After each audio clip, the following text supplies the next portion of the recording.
This is the Lone Crater YouTube. We hope this video helps. You begin by proving you belong there. Provide written authorization and valid ID so staff can verify identity and purpose. This prevents delays.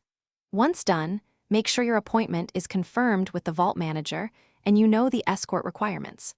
Also prepare necessary documents and any required signatures ahead of time. That speeds verification. You'll be able to move into the next phase only after credentials and authorization match internal records, so prioritize accuracy now.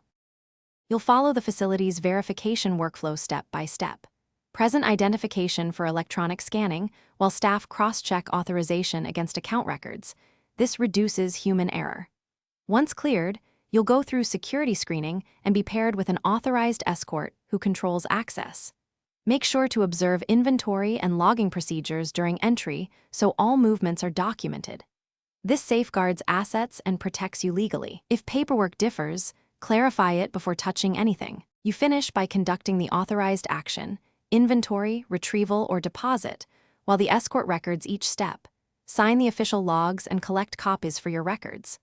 Once complete, return to the staging area, verify that items are secured, and obtain final signatures before exit. If you encounter denial or dispute, immediately ask for a supervisor review and a written explanation and document names and times. That creates a clear paper trail and lets you resolve issues through proper channels. Thanks for watching. Consider subscribing if we helped you.